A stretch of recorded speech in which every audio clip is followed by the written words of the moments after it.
ලෝකයේ තිබෙන ඕනෑම දෙයක් ඉන්නවා, තියෙනවා, සිටියා, තිබුණා, ඉඳීවි, තියේවි යනුවෙන් ප්‍රකාශ කිරීම සඳහා මෙන්න මේ there is, there was, there will be කියන පාඩම භාවිතා කරන්න පුළුවන්. අපි චුට්ටක් බලමු. There is a rat. මීයෙක් ඉන්නවා. There was a rat. මීයෙක් සිටියා. There will be a rat. මීයෙක් ඉඳීවි. මෙන්න මෙතන සහ an කියලා දෙකක් තියෙනවා. මෙතනදී අපි හෝ an භාවිතා කරන්නේ මෙන්න මෙතන තියෙන දෙයක් හෝ අයෙක් එකක් බවට පත් කරගන්න. යම් දෙයක් හෝ අයෙක් එකක් බවට පත් කරගන්න සහ an භාවිතා කරනවා. මේකේ වෙනස තමයි මෙන්න මේ A E I O U කියන vowels, they are vowels. මෙන්න මේ vowels ශබ්ද සමග භාවිතා කරන්නේ and මෙන්න මේ vowels ශබ්ද වලින් පටන් ගන්න වචනත් එක්ක an භාවිතා කරනවා. අනිත් ඒවත් එක්ක භාවිතා කරන්නේ අපි එහෙනම් බලමු. මෙන්න මේ there is, there was, there will be කියන පාඩම භාවිතා කරගෙන ලෝකයේ තියෙන ඕනම දෙයක් ඉන්නවා, තියෙනවා, ඉඳීවි, ඉන්නවා, තියෙනවා, සිටියා, තිබුණා, ඉඳීවි, තියේවි යනුවෙන් ප්‍රකාශ කරන්නේ කොහොමද කියලා. First one, there is a rat. There is a rat. මීයෙක් ඉන්නවා. වර්තමාන කාලයෙන් කියන්නේ එක. There is a rat. මීයෙක් ඉන්නවා. අතීත කාලයෙන් there was a rat. මීයෙක් සිටියා. There will be a rat. මීයෙක් ඉඳීවි. වර්තමාන කාල, අතීත කාල, අනාගත කාල. අපි ඊළඟ එක බලමු. ඉන්නවා මිනිසෙක්. There is a man. මිනිසෙක් ඉන්නවා. There was a man. මිනිසෙක් සිටියා. There will be a man. මිනිසෙක් ඉඳීවි. Next one. There is a balloon. balloon එකක් තියෙනවා. There was a balloon. balloon එකක් තිබුණා.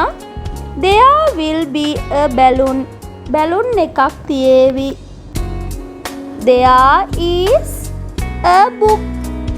පොතක් තියෙනවා. There was a book. පොතක් තිබුණා. There will be a book. පොතක් තියේවි. There is a bottle. බෝතලයක් තියෙනවා. There was a bottle. බෝතලයක් තිබුණා. There will be a bottle. බෝතලයක් තියේවි. Next one, umbrella. umbrella කියලා ලියනකොට first letter එක a sound එක a vowel sound එකක් a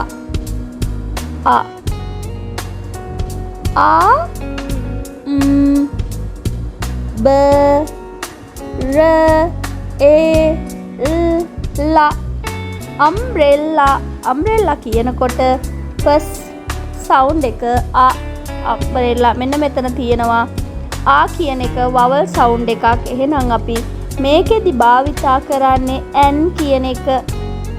how to read? කොහොමද read කරන්නේ? there is a ගන්නේ නැහැ අපි. there is an umbrella. කුඩයක් තියෙනවා.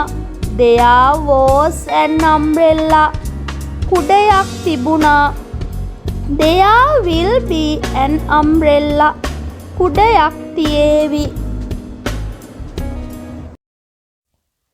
දැන් අපි බලමු වර්තමාන, අතීත, අනාගත කාලයේ මේ වාක්‍ය සඳහන් වෙන්නේ කොහොමද කියලා. Look at here. There is a rat. මේ වර්තමාන කාලය. Present වර්තමාන කාලය. If you want write Sinhala meaning present වර්තමාන කාලය. There is a rat. මීයෙක් ඉන්නවා. There is a man. මිනිසෙක් ඉන්නවා. There is a balloon. balloon එකක් තියෙනවා. There is a book. පොතක් තියෙනවා. There is a bottle. බෝතලයක් තියෙනවා. There is an umbrella.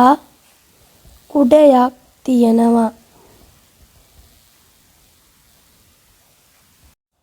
එම වාක්‍ය ටිකම අපි ඉස්සෙල්ලා කතා කරේ වර්තමාන කාලයෙන්. දැන් බලමු past අතීත කාලයෙන් මෙම වාක්‍ය ටික සඳහන් වෙන්නේ කොහොමද කියලා.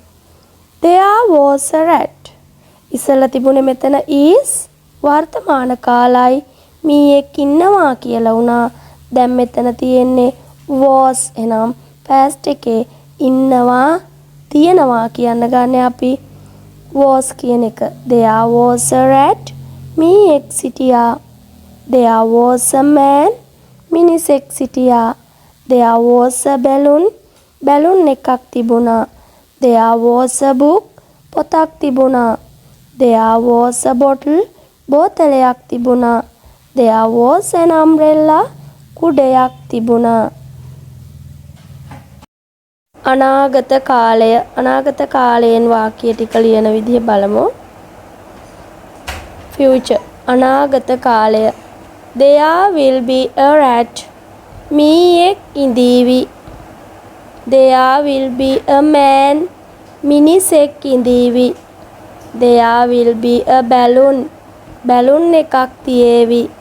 There will be a book. පොතක් තියේවි. There will be a bottle. බෝතලයක් තියේවි. There will be an umbrella. කුඩයක් තියේවි.